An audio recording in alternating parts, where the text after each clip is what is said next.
자신만만하고 패기가 넘치는 한 젊은이가 장교로 군에 입대를 했습니다. 그는 너무 똑똑하고 완벽해서 주위 사람들에게 미움을 샀습니다. 군에서 결국 견디지 못하고 이 청년은 시골로 가서 농부로 살면서 낮아짐과 이 겸손을 배웠습니다. 얼마 후 미국 남북 전쟁이 일어났습니다. 그는 가만히 있을 수 없어서 사병으로 자원 입대를 했습니다. 전에는 장교였는데 이제는 이 나라가 또 어려움에 처하니까 사병으로 군에 자원 입대를 했습니다. 장교였던 그가 사병으로 입대하는 일은 쉽지 않았지만은 아주 겸손한 마음으로 최선을 다해서 군대 생활을 했습니다.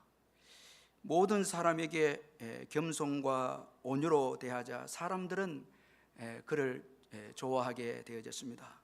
마침내 장교로 발탁되었고 또 후에 그의 온유하고 겸손한 인품에 반한 이 링컨 대통령이 그를 국방장관으로 임명을 했습니다. 그리고 훗날 그는 미국의 18대 대통령 자리까지 오르게 되어졌습니다. 그가 바로 이 율리시스 그랜트라는 아주 유명한 장군이자 대통령입니다.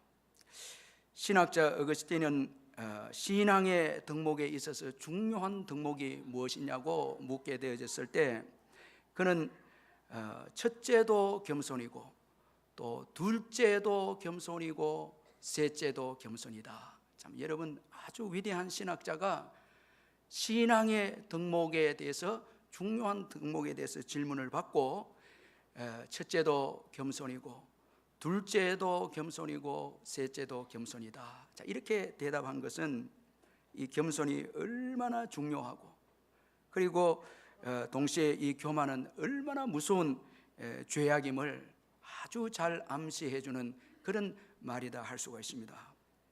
오늘 본문은 블레셋 사람들이 이스라엘에게 전쟁을 걸어오는 내용으로 시작합니다. 그 가운데 그 전쟁의 중심에 블레셋의 장수 골리앗이 전쟁의 중심에 서서 이스라엘에게 싸움을 걸어왔습니다. 오늘 이 성경을 보면 성경은 골리앗에 대해서 아주 구체적으로 언급을 하고 있습니다. 그의 신장은 거의 3m나 되는 거인이었습니다. 자, 여러분, 오늘 그 성경에는 오늘 4절에 보니까 그의 키는 6규빗 한 뼘이요 이렇게 했는데 이걸 오늘 우리가 잘 이해하기 쉽기 위해서 환산을 하면 거의 3m 정도 되는 키입니다. 자, 여러분, 이 어마어마한 키가 아닙니까? 그리고 무게가 57kg 되는 놋 갑옷을 그가 입었습니다. 또한 그의 창자루는 이 배틀째만큼 두꺼웠고 그의 창날의 새 무게는 약 7kg이 되어진다. 그렇게 또 기록을 하고 있습니다. 자, 여러분, 어마어마한 무게가 아니겠습니까? 그 창에 맞으면 살아날 자가 누가 있겠습니까? 그는 거인이었고 용사였습니다. 이 사울 왕이 다윗을 이제 처음 보았을 때 너는 소년이고 그는 어려서부터 용사였다. 자, 이런 말을 볼 때에 큰 키에다가 여러분, 그리고 용사입니다. 그러니까 여러분, 타인과 비교할 수 없는 힘을 가진 장수였고 전사였습니다. 자, 여러분, 우리가 큰 힘을 가지면은 꼭 조심해야 될 것이 한 가지 있는데 그것은 바로 교만입니다. 자, 여러분, 우리가 힘을 가지게 되어졌을 때 조심하고 또 조심해야 되는 것이 이 교만인데 교만의 덫에 걸리면 안 된다는 것입니다. 그런데 오늘 본문에 보면 골리앗은 큰 힘을 가지고 교만했습니다. 이 교만의 덫에 걸리고 말았습니다. 골리앗은 이스라엘을 향하여 싸움을 걸어왔습니다. 아주 교만하게 싸움을 걸어왔습니다.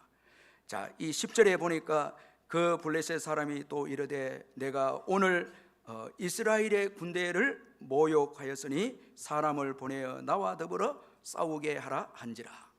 자, 이스라엘의 군대를 모욕했다, 그렇게 말씀하고 있습니다. 여러분, 이 교만한 자에게는 몇 가지 특징이 있는데, 먼저는 싸움을 좋아하는 것입니다. 자, 이 싸움은 지배권의 이 쟁탈입니다. 여러분, 내가 높다는 거예요. 내가 너보다 높다는 것입니다. 자, 그래서 누가복음 22장 24절에 보니까 또 그들 사이에, 제자들 사이에 그중 누가 크냐 하는 다툼이 난지라.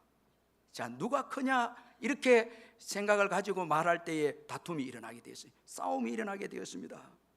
자, 여러분, 우리가 부부 싸움을 하고 뭐 교회에서 싸움도 있고 또 여러분 국가적으로 전쟁이 있고 싸움이 있는데, 가만 생각해 보면 그 동기는 다 여러분 누가 크냐라는 거예요.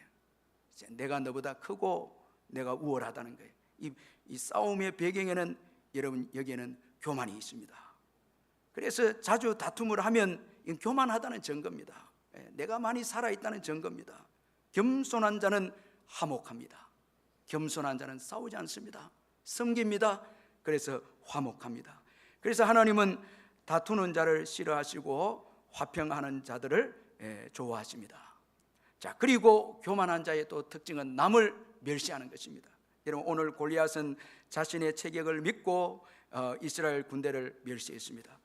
자, 성경에 보면 하나님께서 싫어하는 것이, 여러분, 다른 사람을 멸시하는 것을 하나님께서 싫어하신다는 것을 우리가 볼 수가 있는데, 누가복음 18장에 보면 예수님은 자기를 의롭다고 믿고 다른 사람을 멸시하는 바리새인들을 아주 예수님께서 책망하시는 것을 볼 수가 있습니다. 바리새인은 세리와 비교하면서 자신의 의를 자랑했습니다. 아주 멸시하면서 자랑했습니다. 여러분, 오늘 예배 드리러 나온 저와 여러분 다른 사람들을 귀하게 여기시기를 주의 이름으로 축원합니다.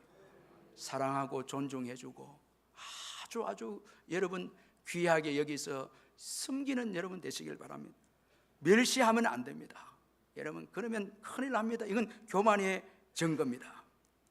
자, 그리고 교만한 자의 특징은 무지입니다. 교만하면 여러분 모릅니다. 알지 못합니다. 이거 잊지 말아야 됩니다. 교만하면 무지하게 되고, 무지하면 잘못된 판단을 하게 됩니다. 자, 여러분, 오늘 골리앗은 이스라엘을 향해서 이스라엘 군대에 대해서 말하기를 사울의 신복이다. 자, 이게 여러분 여기까지 이 골리앗의 한계입니다. 사울의 신복이다. 자, 이스라엘은 여러분 사울의 신복이지만 여호와 하나님의 군대죠. 하나님의 종들이죠. 여러분, 이건 몰랐습니다. 자, 자기 큰 것만 보이니까 여러분 이들의 본질과 이들의 신분을 알 수가 없습니다. 자, 여러분, 나만 보이는 것, 이게 문제입니다. 자, 교만하면 여러분 나만 보이게 되어지고 이로 인해서 다른 사람에 대해서는 모르게 됩니다. 무지하게 됩니다. 자, 지금 여러분 내 지식만 보이고 내 의만 보이고 여러분 내 경험만 보이고 내 지위만 보이면 이 문제가 있습니다. 자꾸 다른 사람 뭐 죄인이고 부족하고 이래서 안 되고 저래서 안 되고, 이거 이제 큰일 나거든요. 여러분, 교만은 무지하게 되어진다. 그렇게 해서 자신도 진정으로 모르고 다른 사람도 진정으로 모르는 사람이 되고 만다라는 것을 우리가 꼭 기억해야 합니다. 자, 그리고 자기 자신을 의지합니다. 이 교만한 자의 특징은 자기 자신의 의지입니다. 그래서 교만한 자의 특징은 내가, 나, 이 말을 자주 씁니다. 내가라는 말을 자주 씁니다. 여러분, 요즘 자꾸 내가 어떻고 나를 본받으라, 이 큰일 납니다. 이 교만한 증거입니다. 자, 이 심리학자들에 따르면은 나라는 단어를 자주 그리고 많이 쓰는 사람일수록 그 사람의 이 심리 상태가 건전하지 못하다는 거예요. 여러분, 지도자들이 시작할 때는 저가 어떻고 국민 앞에서 저가 어떻고 하다 나중에는 내가 나를 하다가 다 무너졌거든요. 이 1940년 미국의 한 언어학자가 조사한 바에 의하면 히틀러는 53번 단어 한 번씩 이 나라는 단어를 썼고, 무솔리니는 83번 단어에 한 번씩 나를 썼다, 이렇게 말하면서 이 사람들은 전부 교만하고 심리적으로 문제가 있는 사람들이다 지적을 했는데, 성경 누가복음 12장에 나오는 어리석은 부자에 대한 기사도 보면 6줄인데 나라는 단어가 6번이나 이 기록이 되어 있습니다. 내가, 내 창고, 내가 어떻게 하리라, 결국은 다 무너졌죠. 자, 이런 오늘 본문의 골리앗도 보면은 내라는 말과 나라는 말을 많이 사용하고 있습니다. 여러분, 우리 성도들은 다른 사람들과 대화를 할 때 저가 이렇게 해야 돼요. 여러분, 항상 대화할 때 내, 나, 편지를 보낼 때도 내가 어떻고 내가, 이거 안 됩니다. 제가 어떻고, 옆에 분들이 저예요 이렇게 제가 하는 게 중요하고. 여러분, 제가 어떤 경우를 보니까 너무 내가 어떻고 나를 하고 내가, 여러분, 이건 다 망할 징조입니다. 항상 제가, 여러분 이거 잊지 말아야 됩니다. 여기서는 이렇게 여러분 따라서 했는데 나가면 또 내가 어떻고 나를 어떻게, 이렇게 하면 안 됩니다.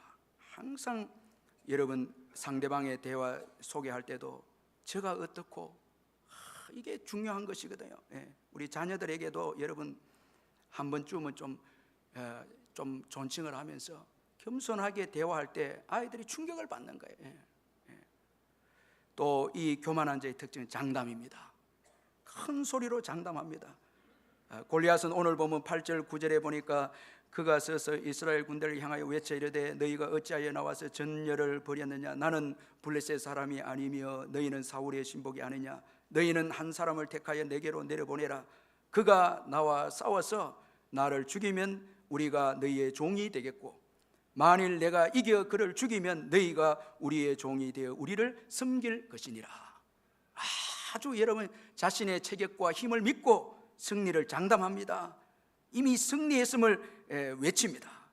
자, 그러나 여러분, 승리는 하나님께 있습니다. 역대상 29장 11절에 보니까 여호와여 위대하심과 권능과 영광과 승리, 전의 성경은 이김 이렇게 되어 있죠. 승리와 위엄이 다 주께 속하였나이다. 다 주님께 있습니다. 여러분, 위대하심이 주님께 있습니다. 영광이 주께 있습니다. 승리가 주께 있습니다. 이김이 주께 있습니다. 전쟁도 여호와께 속해 있습니다. 전쟁의 승패도 하나님께 있습니다. 여러분, 절대 힘에 의해서, 무기에 의해서, 군사 숫자에 의해서 결정되는 게 아닙니다. 자, 승리는 주께 있습니다. 고린도전서 15장 57절에 우리 주 예수 그리스도로 말미암아 우리에게 승리를 주시는 하나님께 감사하노니. 바울은 이김을 주시는 주님께 감사하노니. 하나님께 이김이 있습니다. 자, 그래서 여러분, 억울한 일, 힘든 일 있어도 내 힘으로 이기려고 하지 말고 다 주님께 맡기고 주님을 의지하시길 바랍니다. 주님이 이기게 하시는 거예요. 자, 큰 소리를 친다고 해서 승리를 얻는 것이 아닙니다. 하나님이 승리를 주셔야 이기는 것입니다. 자, 하나님은 그를 의지하는 자에게 승리를 주십니다. 그러나 골리앗은 자신의 힘을 믿고 교만했습니다. 자, 이런 교만 때문에 골리앗은 어린 소년 다윗에게 아주 비참하게 굴욕적인 죽음을 당하고 말았습니다. 자, 이처럼 이 골리앗은 아주 여러분 교만했습니다. 그래서 그는 자신의 힘을 믿고 장담하며 이스라엘 군대를 모욕하고 자신과 1대1로 싸울 자를 보내라, 그렇게 큰 소리를 쳤습니다. 그는 싸움에서 진 자는 이긴 자의 종이 되어야 한다, 또 그렇게 장담을 하면서 외쳤습니다. 자, 여러분, 이로 인해서 오늘 본문에 보면 이스라엘 백성들은 놀라 크게 두려워하게 되었습니다. 오늘 11절에 보니까 사울과 온 이스라엘이 블레셋 사람의 이 말을 듣고 놀라 크게 두려워하니라, 그렇게 말씀하고 있습니다. 여러분, 전쟁에서 지면 종이 됩니다. 이건 영적 전투도 마찬가지입니다. 지면, 여러분, 영적 전투에서 지면 사단의 종이 되고 죄의 종이 됩니다. 아주 비참합니다. 여러분, 전쟁에서, 영적 전쟁에서 승리하시기를 주의 이름으로 축원합니다. 예수 그리스도를 의지하면서 이겨야 합니다. 지면 종이 됩니다. 자, 그리고 여러분, 이 두려움, 전쟁에서 여러분, 이 골리앗이 이스라엘 백성들에게 말을 했을 때 이스라엘 백성들이 놀라 크게 두려워하니라. 여러분, 두려움이 이스라엘 백성들에게 가득 차게 되어졌습니다. 자, 여러분, 이 사탄이 우리 성도들을 공격할 때 중요하게 쓰는 무기가 이 두려움입니다. 여기 11절에 놀라라는 이 표현은 파괴하다, 부서지자, 이 의미입니다. 두려움이 오는 순간에 정신도 파괴가 되고 육체도 부서지고 믿음도 부서집니다. 이 두려움이 임하면 다 무너지게 되어 있습니다. 여러분, 이 두려움을 몰아낼 때 영적 전투에서 승리하게 됩니다. 마귀는 두려움을 통해서 여러분 성도들의 믿음을 부숩니다. 그래서 여러분, 오늘 예수 그리스도의 이름을 의지하고 여러분 다시 재무장하고 또 일어서시기를 주의 이름으로 축원합니다.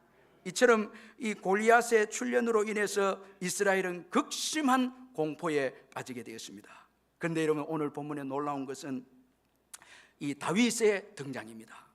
여러분 12절 말씀 한번 우리 같이 한번 읽어보겠습니다. 12절 시작. 다윗은 유다 베들레헴의 에브랏 사람 이세라 하는 사람의 아들이었는데 이세는 사울 당시 사람 중에 나이가 많아 늙은 사람으로서 80 아들이 있는 중.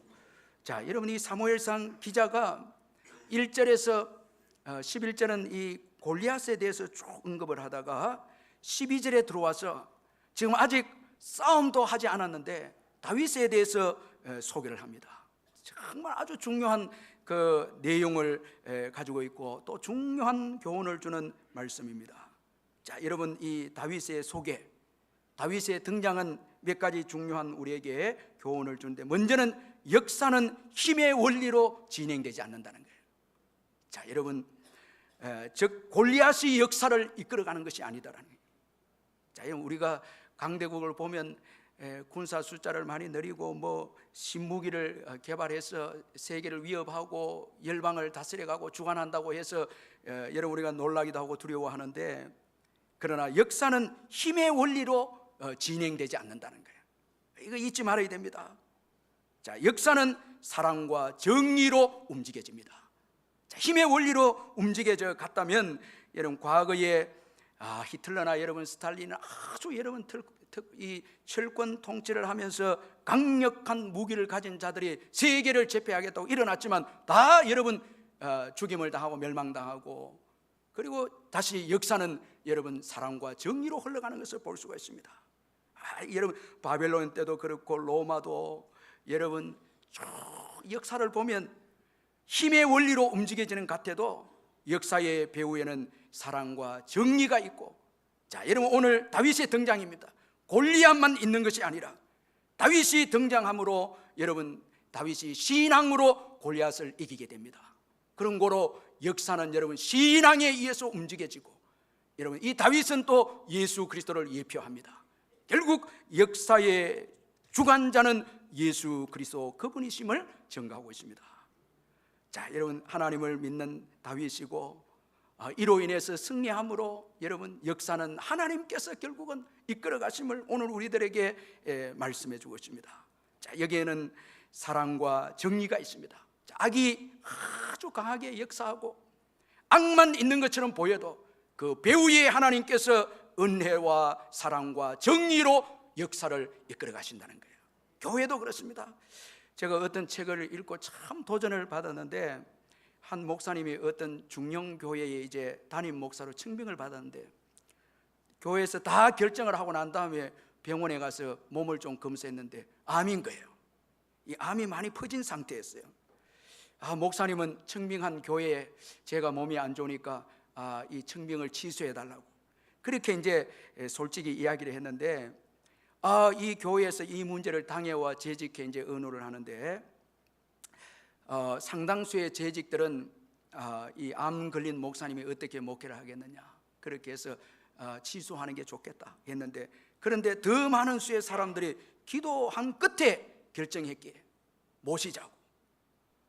얼마나 참 놀랐어요.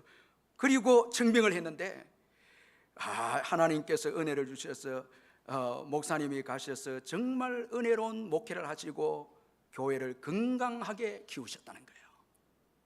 여러분 건강도 힘도 아니고 거기에는 은혜가 있고 사랑과 정의입니다. 이게 여러분 우리 삶 속에 흐르고 있는 거예요. 아멘. 오늘 이 시대에 여러분 누가 여러분 정권을 가지고 있고 여기에 너무 연연하지 마시고 정말 하나님께서 공의와 사랑으로 오늘도 이 역사를 주관하신다. 그게 우리의 넉넉함이 있고 그게 우리의 기도가 있지 않습니까? 뭐 여기 조급하고 누가 되었네 해서 여러분 이건 아닙니다. 하나님의 손에 있습니다. 자, 여러분, 힘의 원리가 아니고 사랑과 정의입니다. 예수 그리스도 그분이 역사의 주인이십니다. 자, 이게 귀한 것이고요. 그리고 하나님은 신실하시다는 게, 이 다윗의 출현은 하나님의 신실하심입니다. 얼마나 이게 은혜가 되는지. 지금 이스라엘은 골리앗으로 인해서 위기입니다. 하나님께서 언약 백성 이스라엘을 다윗을 통해서 보호하십니다. 아주 절망적인 상황인데 여전히 하나님은 이스라엘을 붙잡고 계십니다. 다윗을 등장하게 해서 골리앗을 하나님이 이제 죽이십니다. 자, 신실하게 이스라엘을 돌보시고 이스라엘과 함께 하시는 하나님이십니다. 여러분, 골리앗만 보고 하나님은 함께 하지도 않고 하나님은 돕지도 않는다, 여러분 그렇게 말하면 안 됩니다. 내 주와 맺은 언약은 여러분 영원히 불변합니다. 아멘. 오늘도 주님이 우리와 함께 하십니다. 골리앗만 보면 안 됩니다. 하나님은 예수 그리스도를 보내주셔서 이미 승리하게 하셨습니다. 이미 승리하게 하셨습니다. 그분이 우리와 함께 하시고 우리를 돌보고 보살펴 주시고 인도하시는, 우리 이 하나님 한 번 더 너무 은혜돼서 찬양 1절만 우리 한번 찬양하고 또 말씀 듣도록 하겠습니다. 하나님이 여러분 신실하시다는 것 꼭 믿으시길 바랍니다. 우리 하나님 한 번 더 나를 1절만 한번 찬양하겠습니다.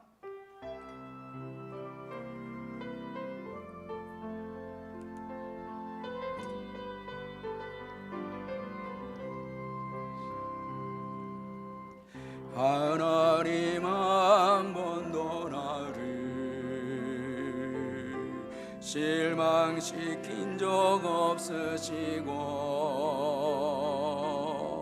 언제나 공평과 은혜로 나를 지키셨네. 오 신실하신 주, 오 신실하신 주, 내 너를 떠나지도 않으리라, 내 너를 버리지도 않으리라. 약속하셨던 주님, 그 약속 지키사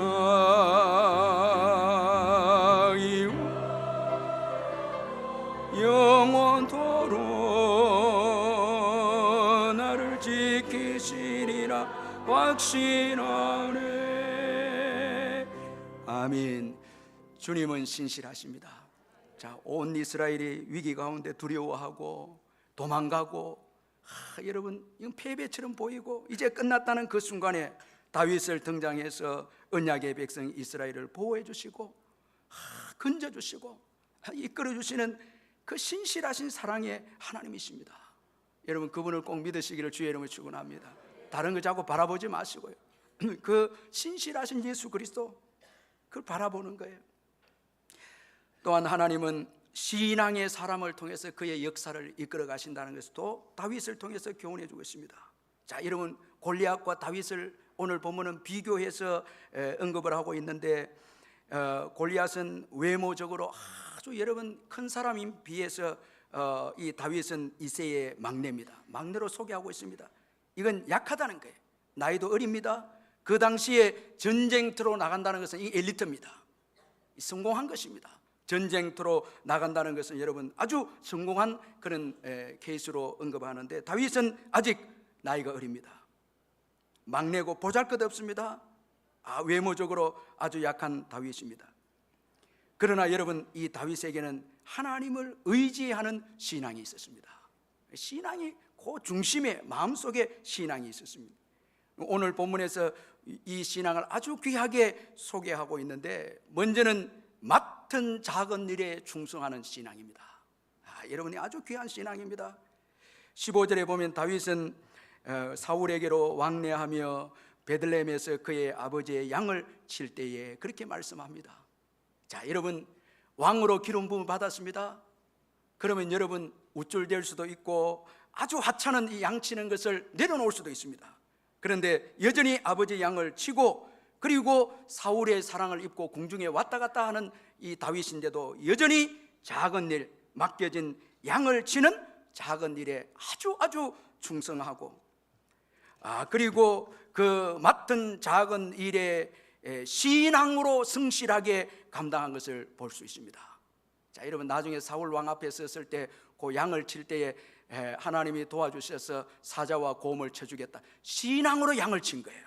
신앙으로 양을 친 거예요. 자, 여러분, 그의 아버지가 맡겨진 이 적은 양을 치는 다윗에게 형들에게 가서 안부를 물어오라고 그렇게 보냈을 때, 여러분, 다윗의 이 참 행동이 아주 탁월합니다. 20절을 우리 한번 같이 읽어보겠습니다. 20절 같이 한번 읽겠습니다. 시작. 다윗이 아침에 일찍이 일어나서 양을 양 지키는 자에게 맡기고 이새가 명령한 대로 가지고 가서 진영에 이른즉 마침 군대가 전장에 나와서 싸우려고 고함친. 여러분, 양을 일찍 일어나서 자기가 치던 양을 양 지키는 자에게 맡겨준 거예요. 제가 좀 죄송한데 우리 부교육자들도 있고 이렇게 하는데, 제가 최고 교육자들 중요하게 보는 게 이 휴가 갈 때입니다. 제가 그래서 자기가 맡고 있는 거 잘 맡기고 가는가. 못된 목사로 보지 말고 참 이 중요한 거거든.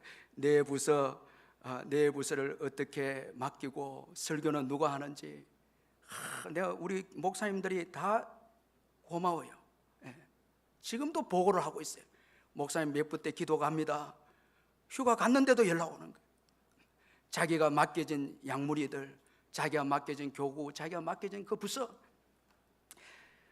제가 어떤 데는 설교를 누가 하는지도 모르고 가버리고, 내가 너무너무 황당한 거예요.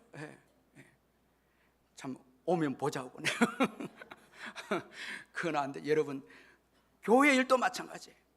제가 딱 볼 때 교사나 참 이 책임감, 이게 중요한 것이 그죠. 왜 신앙생활을 하면서 내 맡은 일이 중요한 건 윤리관이 달라졌습니다. 윤리의 기준이 주님이십니다. 전에는 사람이었습니다. 이제 예수 믿고 보니까 기준이 주님이십니다. 주님은 우리가 보이지 않는 곳에도 함께 하시고, 여러분, 어디에서나 함께 하십니다. 그런 거로 남이 보지 않는다고 해서 적당하게 할 수 없죠. 함부롭게 살 수 없죠. 내 맡은 일에 여러분 아주 성실하게 최선을 다했어야 되죠. 이건 너무너무 중요한 거 아닙니까? 저도 그런 유혹을 받을 때가 있거든요. 이 휴가 때는 설교 준비해놓고 기도 안 해도 안 되겠나? 기도원 가서 기도 안 해도 안 돼. 이런 유혹. 그러나 제가 어제도 갔거든요. 가서 기도해. 아무도 안 볼 때, 오히려 휴가 때 더 열심히 준비해야 돼. 그래야 휴가 빠진 분들이 그때 목사님 설교 너무 은혜스러웠다고 다른 사람 이야기하면 너무 아쉽다 이렇게 해서 다음에 오게 될 거 아닙니까? 막 기도하는 거예요. 너무 은혜가 됐어요. 어제도. 참 누가 보면 하고 안 보면 안 하고, 이건 안 되죠. 윤리 기준이 주님이십니다. 이 사업도 직장에도 함부로 여러분 월급만을 가지고 그건 안 되죠. 여러분, 제가 어떤 우리 집사님이 직장을 다니는데 이 사장 되는 우리 그 성도님이 말하는데 너무너무 참 고맙다고. 노는 날인데도 나와서 직장을 돌아보는 거예요. 이거 얼마나 참 귀한 일입니까? 한 젊은이가 대학을 졸업하고 미국 뉴욕 박물관에 그 임시직으로 이제 인턴으로 취직이 되어졌는데 청소하는 일이었습니다. 그는 매일같이 남들보다 1시간 일찍 출근해서 박물관 구석구석을 청소합니다. 자, 사람이 없는데도 구석구석 할 필요가 뭐 있겠습니까?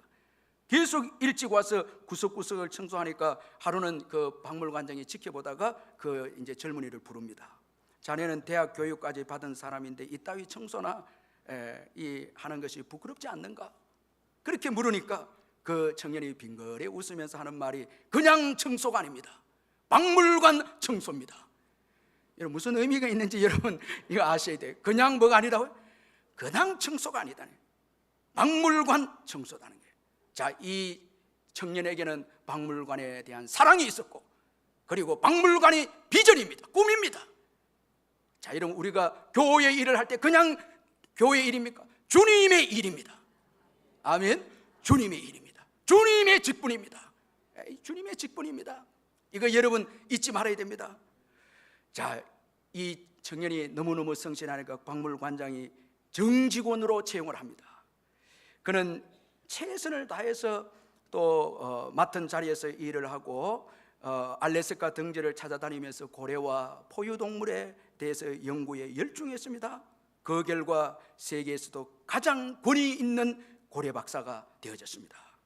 자, 이 영화 주인공의 실제 모델이 되었고 이분이 나중에는 뉴욕 박물관의 관장이 됩니다. 여러분 얼마나 참 우리 그리스도인들이 이렇게 살아서 한 단계 한 단계 올라갈 때 하나님의 그 영광을 드러낼 수가 있게 된다는 것입니다. 참 이게 중요한 것입니다. 여러분 내 맡은 그 작은 일이지만 하나님의 도움으로 일하시기를 주의 이름으로 축원합니다.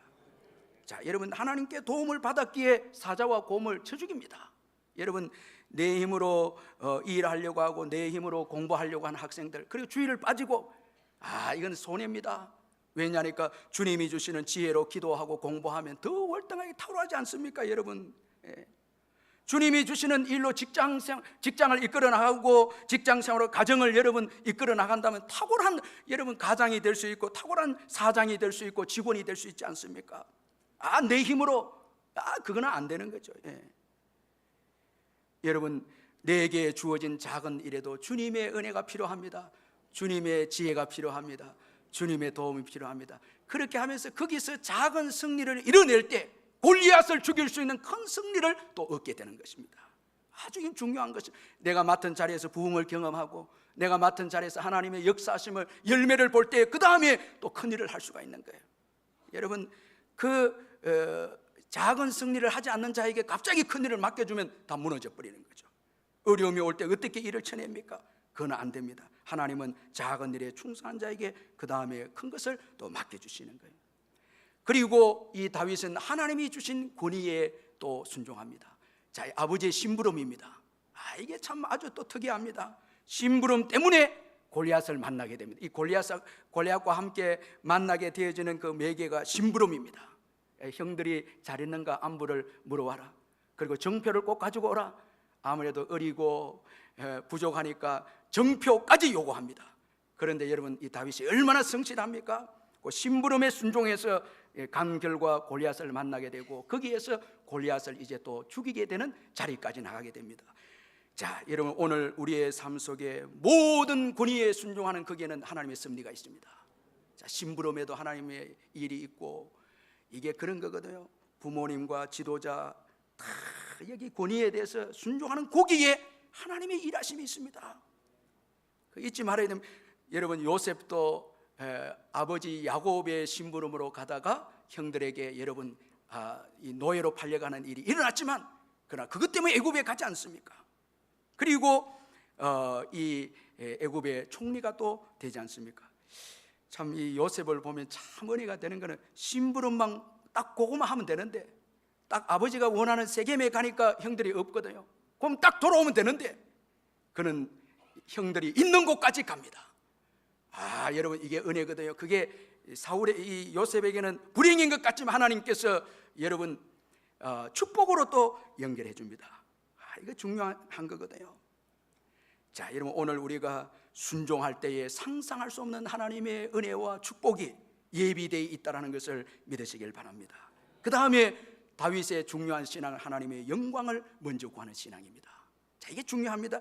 우리 마지막으로 26절 한번 읽어보겠습니다. 26절 시작. 다윗이 겟에서 있는 사람들에게 말하여 이르되 이 블레셋 사람을 죽여 이스라엘의 치욕을 제거하는 사람에게는 어떠한 대우를 하겠느냐? 이 할례받지 않은 블레셋 사람이 누구이기에 살아계시는 하나님의 군대를 모욕하겠느냐? 자, 여러분 이 말씀은 다윗이 골리앗을 죽이는 자에 대한 보상이 궁금해서 하는 말이 아닙니다. 여러분 골리앗을 죽이면 사울 왕이 많은 재물을 주고 사위가 되게 하고 세금을 또 면제하게 해주던 그런 보상이 이제 걸려 있습니다. 그런데 다윗이 26절에 질문하는 것은 보상이 궁금해서 질문한 것이 아닙니다. 자, 여러분 이미 보상에 대해서 들었습니다. 그가 이렇게 말한 것은 이스라엘에게 치욕을 준 무리의 한 자를 죽이는 것은 무슨 보상이 필요하겠는가? 보상이 필요 없다는 거예요. 하나님을 믿는 이스라엘이라면 당연히 앞장서서 이 골리앗을 죽이는 일에 앞장서야 한다는 것입니다. 그리고 자신이 그 일에 감당하겠다는 거예요. 앞장서겠다는 거예요. 여러분이 대단한 믿음이 아닙니까? 이스라엘 백성들은 골리앗을 다 두려워합니다. 그런데 이스라엘 백성들은 포상에는 관심이 있습니다. 여러분, 오늘 본문에 보면 여러분 골리앗을 두려워하는 가운데서 포상은 지금 이야기하고 있습니다. 계속 상급에 대해서 이야기합니다. 그러나 여러분, 하나님의 영광을 위한 사람은 없습니다. 그런데 다윗의 관심은 포상보다 이스라엘을 치욕을 제거하는 일이었습니다. 자, 모욕을 받는 하나님의 군대에 더 나아가서 살아계신 하나님께서 모욕받는 일에 의분을 가진 자가 다윗이었습니다. 자, 여러분, 오늘 내 자신에게 손해가 주어져서 분노하고 화내고, 여러분 이건 수준이 낮은 신앙이고요. 하나님의 영광을 위해서 이 땅에 교회가 어려움을 당하고 하나님의 역사가 더디 보이고 의가 여러분 짓밟히는 이런 것을 보면서 의분을 갖고 일어서는 신앙이 여러분 하나님이 기뻐하시는 신앙임을 믿으시길 바랍니다. 자, 살아계신 하나님을 믿었기에 다윗은 아주 담대했습니다. 하나님께서 다윗을 돌보심을 그는 확신했습니다. 하나님의 영광을 위해서 일어날 때 하나님께서 돌봐주심을 믿었기에 그는 담대했습니다. 여러분, 신앙은 교만하지 않게 합니다. 그러나 담대하게 합니다. 여러분, 담대하시기를 주의 이름으로 축원합니다. 신앙은 골리앗의 말을 듣되 믿지는 않습니다. 여러분, 믿으면 안 돼요. 하나님의 말씀만 믿는 것이 신앙입니다. 여러분, 골리앗의 말을 믿으면 안 됩니다. 자, 그 말을 듣되 믿지 않고 담대합니다. 자, 여러분, 하나님의 영광을 구합니다. 자, 이런 다윗을 하나님이 사용하셔서 승리를 주시고 축복해 주셨습니다. 이 고아의 아버지 조지 물레가 이 고아원을 하게 된 이 배경이 이 콜레라 때문이었습니다. 이 콜레라로 인해서 부모님들이 죽게 되자 많은 아이들이 이제 남게 되어졌는데, 이걸 보면서 고아원을 해야 되겠다 생각을 했는데, 그는 고아원을 생기면서 분명한 목적을 가졌습니다. 두 가지를 가졌는데, 먼저는 살아계신 하나님이 살아계셔서 그를 의지하는 자를 반드시 도우시는 분임을 증명하겠다, 이 고아원을 하면서. 그리고 두 번째는 가난한 아이들을 도와서 하나님의 방법으로 신앙교육을 하겠다. 이 고아원의 이익을 위한 영리가 아니고, 여러분 오늘 우리가 하는 사업과 모든 일에 우리의 개인 이익과 영리가 있으면 하나님이 일할 수 없는 거예요. 여러분, 우리가 축복은 해줄 수 있지만은 그러나 하나님이 쓰실 수가 없는 거예요. 이 조지 물레는 두 가지 분명한 목표를 가지고 이제 몇 주간 기도하는데, 하나님, 제가 이 일을 시작하기 위해서는 1,000파운드가 필요합니다. 저는 30명의 어린이를 위해 충분히 큰 집이 필요합니다. 저는 저의 직원들로서 어린이들을 좋아하고 가르치고 다룰 줄 알며 또 그들을 위해 음식을 만들 줄 아는 그리스도인들이 적어도 3-4명이 필요합니다. 저는 하나님께서 이 모든 일을 하실 수 있음을 믿사오며 이 일을 온전히 하나님 손에 맡깁니다. 이렇게 이제 기도했는데, 기도하고 성경에 읽는 가운데 아주 강력하게 시편 81편 10절의 말씀이 부딪혔습니다. 내 입을 크게 열라 내가 채우리라. 이 말씀이 부딪혀서 은혜 받고 난 다음에 확신을 가지고 이 고아원을 운영하기 시작하는데, 하나님께서 놀랍게 여러분 이 조지 물레에게 역사해 주었습니다. 여러분, 요즘 왜 말씀이 안 들리고 큐티에도 은혜를 못 받는가? 하나님의 영광을 위해서 여러분 말씀을 사모하고 있고 기도하고 있는가? 거룩하게 살고 복음을 위해서 살고 의를 위해서 살기로 몸부림치고 땅에 떨어진 하나님의 영광을 위해서 일어나야 되겠다고 몸부림치면서 기도할 때에 주의 말씀이 여러분 주어질 줄 믿습니다. 하나님이 일하시는 거예요. 하나님이 역사하시는 거예요. 자, 여러분, 오늘 우리의 신앙을 한번 돌아보면서 우리의 신앙에 먼저 하나님 나라와 의를 구하는 신앙이 있는가? 하나님의 영광을 생각하는 신앙이 있는가? 자, 이번 휴가도 여러분 늘 계속 이야기하지만 먼저 기도하고 말씀에 은혜 받고 쉬시기를 주의 이름으로 축원합니다. 더 신앙의 성장의 기회로 여러분 그렇게 할 때 하나님께서 덤으로 다 축복해 주신다는 것입니다. 여러분 이 다윗을 보면은 먼저 하나님 나라와 의를 구하고 영광을 구했을 때 승리를 얻게 되고 나중에 그 보상도 여러분 다윗이 원하지 않았지만 계속해서 다윗에게 하나님이 축복을 해주시는 것을 볼 수가 있습니다. 하나님의 영광을 위한 신앙, 모욕받는 이스라엘의 군대, 그리고 하나님, 그 하나님을 위해서 의분을 가지고 일어난 다윗에게 하나님께서 승리를 주시고 축복해 주셨습니다. 자, 주님의 나라를 위해서 많이 우시고요. 아멘. 다른 것 때문에 울지 말고 주님의 나라를 위해서 울고 회개하고 내 신앙의 부족함을 깨닫고 울고 몸부림치고 말씀대로 살지 못하는 것을 깨닫고 울고 교회 부흥을 위해서 울고 여러분 하나님 나라의 그 직분을 잘 감당하기 위해서 울고 기도하고 그렇게 할 때 주님께서 우리의 생애를 책임져 주시고 또 승리도 주실 줄 믿습니다. 우리 말씀 붙잡고 기도하겠습니다.